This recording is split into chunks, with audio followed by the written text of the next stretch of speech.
लेकिन rice queen कहे जाने वाले बासमती चावल का अंतर्राष्ट्रीय बाजार में दबदबा बढ़ गया। यूरोपीय संघ में पाकिस्तान के विरोधों के बावजूद भारत के बासमती एक्सपोर्ट ने रिकॉर्ड बना दिया है। इसीलिए कुल एग्रीकल्चर एक्सपोर्ट में बासमती चावल की जो हिस्सेदारी है, वो सबसे अधिक हो चुकी है।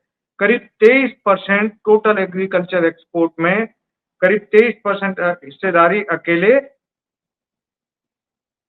बासमती चावल की हो गई है। और ये हिस्सेदारी अपने आप में ये बताती है कि जो है बासमती चावल भारत के लिए कितना महत्वपूर्ण है।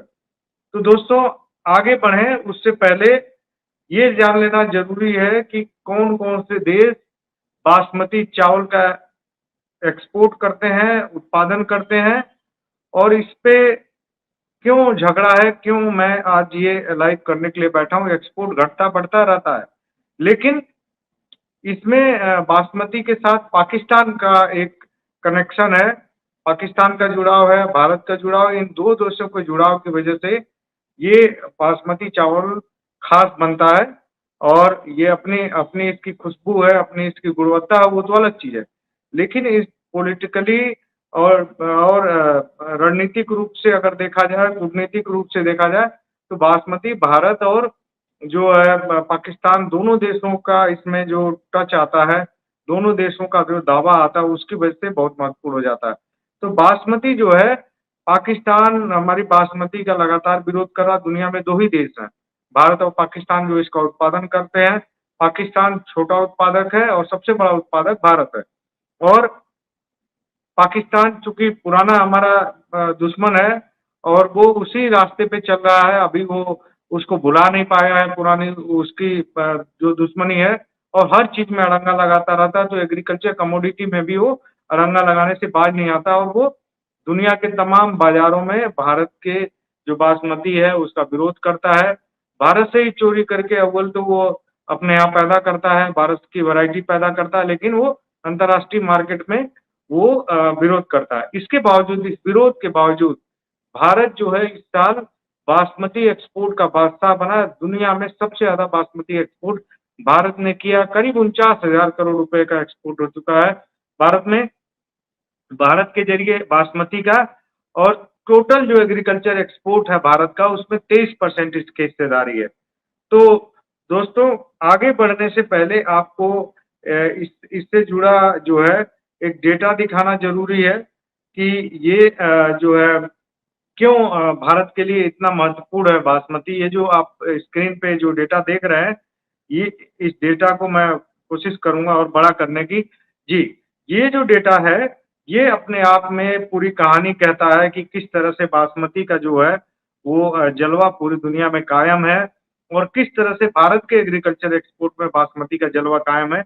तो पूरी दुनिया में तमाम रोकने की कोशिश की है पाकिस्तान ने हमारे बासमती चावल को, उसके उसको ब्रेक लगाने की कोशिश की है उसके बिजनेस को। लेकिन बासमती चावल की, जो भारतीय बासमती चावल है, उसकी गुणवत्ता इतनी इतनी इतनी अच्छी है, वो अपनी गुणवत्ता की वजह से, अपनी खुशबू की वजह से तमाम मुस्लिम मुल्कों में वो जो है लोकप्रिय है। जबकि एक मुस्लिम कंट्री है पाकिस्तान, वो विरोध करता है, लेकिन दूसरे मुस्लिम कंट्री भारत से खरीदते हैं।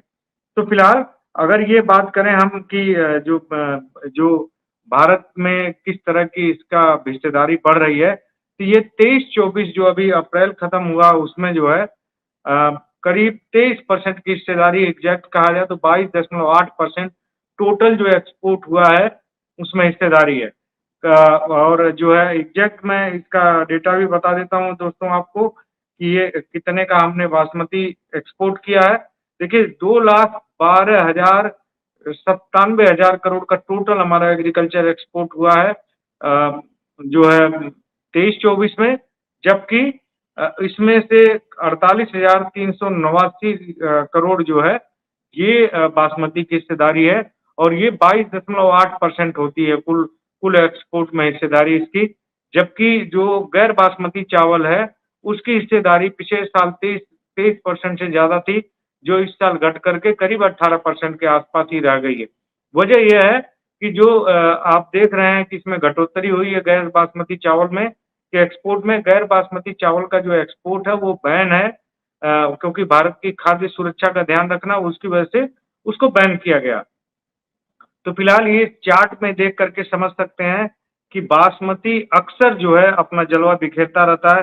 2019-20 में भी जहां कुल एग्रीकल्चर एक्सपोर्ट में गैर बासमती चावल की जो भागीदारी है सिर्फ 12% हुआ करती थी, वो वहां पे बासमती चावल की जो भागीदारी है वो 26% तक थी। तो रिकॉर्ड बना चुका है। इस बार 23% है टोटल एग्रीकल्चर एक्सपोर्ट में हमारी जो है भागीदारी, बासमती की भागीदारी। तो फिलहाल अगर इसको पैसे में हम बात करते हैं दोस्तों कि ये एक्चुअली में कब कितना पैसा हमने कमाया इससे, वो भी आपको जानकारी दे देते हैं। देखिए दोस्तों, ये जो स्क्रीन पे आप देख रहे हैं, इससे आप समझ सकते हैं कि ये बासमती जो धान की खेती है वो कितनी इम्पोर्टेंट है। तो दोस्तों इस डेटा पे मैं जाऊँ उससे पहले आपको ये चीज़ बताना चाहता हूँ कि दुनिया में भारत और पाकिस्तान, आपको बता दिया हमने कि 2 ही देश इसके उत्पादक हैं।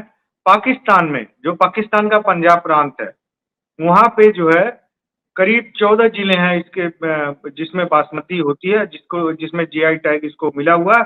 जबकि भारत में 95 जिले हैं जिसमें जीआई टैग मिला हुआ है और वहाँ पे इसकी खेती हो सकती है और इसकी खेती से जो उपज प्राप्त हुई है उसकी बिक्री मार्केटिंग इंटरनेशनल मार्केट में की जा सकती है। तो 2 ही देश हैं, दोनों बड़े उत्पादक हैं, लेकिन पाकिस्तान बार-बार इसमें अड़ंगा हमारे सामने लगाता रहता है। इसके बावजूद आप डेटा अगर देखेंगे तो 2019-20 में हमने 31,000 करोड़ रुपए का बासमती चावल बेचा था और आज स्थिति है, आज हम 48,000 करोड़ से ज़्यादा रकम हम कमा चुके हैं इससे, बासमती से 1 साल में। और अगर यूरोपीय यूनियन में जो एक प्रमुख खरीदार है, जहाँ पे पाकिस्तान का की बिक्री ज़्यादा हो रही है, पाकिस्तान वाले बासमती की। अगर यूरोपीय यूनियन में भारत को जीआई टैग मिल जाता है, जिसका पाकिस्तान लगातार विरोध कर रहा है, हमने कई साल पहले वहाँ जीआई टैग के लिए आवेदन किया था। अगर वो वहाँ पे भारत को जीआई टैग मिल जाता है, तो निश्चित रूप से ये जो डेटा आप 48,000 करोड़ रुपए के एक्सपोर्ट का देख रहे हैं, ये 50,000 करोड़ के पार जा सकता है। तो फिलहाल हमने देखा कि पिछले साल जो है 2022-23 में हमने 51,000 करोड़ रुपए से ज़्यादा का गैर बासमती चावल एक्सपोर्ट किया था, जबकि इस साल गैर बासमती चावल का जो एक्सपोर्ट है, वो सिर्फ 39,000 करोड़ रुपए के आसपास पे सिमट गया। तो वो उसकी वजह ये है कि हमने एक टाइम के बाद बैन कर दिया था। जुलाई में, पिछले साल जुलाई में ये इसको बैन कर दिया गया था, तो 1 साल का वक़्त हो चुका है इसको बैन हुए। तो इसलिए काफ़ी इस पे, इसके डेटा में गिरावट आई है, उससे जो कमाई होती है उसमें गिरावट आई है। तो ये जो बात है इसको लेकर के, बासमती को लेकर के, बासमती की पैदावार को लेकर के, वो उससे कमाई जाने वाली रकम को लेके उसको आपने समझा। एक चीज़ और आपको जानकारी दे देना चाहता हूँ दोस्तों कि आखिर इसके खरीदार सबसे बड़े कौन हैं? ये भी जानना ज़रूरी है। एक तरफ पाकिस्तान हमारा विरोध करता है, दूसरी तरफ जो है मुस्लिम तमाम जो देश हैं, तमाम इस्लामिक कंट्री हैं, दुनिया के बड़े खरीदार हैं, वो हमारी बासमती के हैं। और उसका एक उदाहरण मैं दे दूँगा, सऊदी अरब जो एक दुनिया का जो है सबसे बड़ा हमारे यहाँ से इम्पोर्टर है बासमती का, उसने करीब मुझे लगता है कि 10,000 करोड़ रुपए से ज़्यादा की रकम का उसने वो खरीदा है, हमसे बासमती एक ही साल में खरीदा है। तो ये अपने आप में साफ करता है कि हमारी जो विश्वसनीयता है, वो हमारे जो कृषि उपज की विश्वसनीयता है, वो लगातार बढ़ रही है और किसी जिसको विरोध करना है, वो विरोध करता रहे। फिलहाल ये जो सऊदी अरब का उदाहरण तो हमने दिया ही है, इसके अलावा जो है, जो इराक जो है वो में बासमती का सबसे ज़्यादा जो 1 साल में एक्सपोर्ट बढ़ा वो इराक में बढ़ा है। 2023-24 में भारत ने इराक को 8,25,000 मीट्रिक टन बासमती चावल बेचा और इससे करीब 7400 करोड़ रुपए कमाए हैं, जो 1 साल पहले सिर्फ हमारा करीब 3,000 करोड़ के आसपास था। तो काफ़ी बढ़ गया दोस्तों और हमने हमने पिछले 1 साल में करीब $1113 प्रति टन पे हमने ये सौदा किया, जो उससे पहले $1050 था उससे पहले के साल में। तो ये दोस्तों बासमती जो है हमारे लिए बहुत इम्पोर्टेंट है।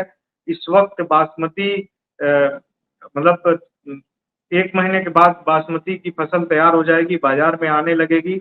वो बिकने के लिए बासमती की जीरी, जिसको धान कहते हैं, बासमती का धान बिकने के लिए आने लगेगा और उम्मीद है इस बार पैदावार ज़्यादा होगी और ये भी उम्मीद हम कर सकते हैं कि इस बार इंटरनेशनल मार्केट में दाम और ज़्यादा होगा, जिससे किसानों को लाभ मिलेगा। तो फिलहाल बासमती ने अपना जलवा बिखेर रखा और उम्मीद करते हैं कि सरकार जल्द ही गैर बासमती चावल का भी एक्सपोर्ट खोलेगी और ये दोनों मिलाकर के कम से कम 1 लाख अगले साल, जो मुझे उम्मीद है कि 1 लाख करोड़ रुपए कमा करके देंगे, क्योंकि हमारी कमाई का जो एग्रीकल्चर एक्सपोर्ट से हम एक कमाई करते हैं, उसका एक बड़ा हिस्सा हमारा दलहन-तिलहन पे खरीदने पे चला जाता है, क्योंकि हम उसके बड़े आयातक हैं। फिलहाल बासमती की बात करें तो बासमती जो है वो इस साल बासमती जो है एक्सपोर्ट का बादशाह है और उम्मीद करते हैं कि अगले साल भी वो अपना जलवा कायम रखेगा। आज के लिए इतना ही। कल फिर किसी और एग्री कमोडिटी को लेकर के आपके साथ हाजिर होंगे। तब तक के लिए इजाज़त दीजिए। धन्यवाद और देखते रहिए किसान तक। अगर ये वीडियो आपको पसंद आया है तो इसे लाइक ज़रूर करें। अगर चैनल अभी तक सब्सक्राइब नहीं किया है तो कर लें और नोटिफिकेशन पाने के लिए बेल आइकन भी दबा दें।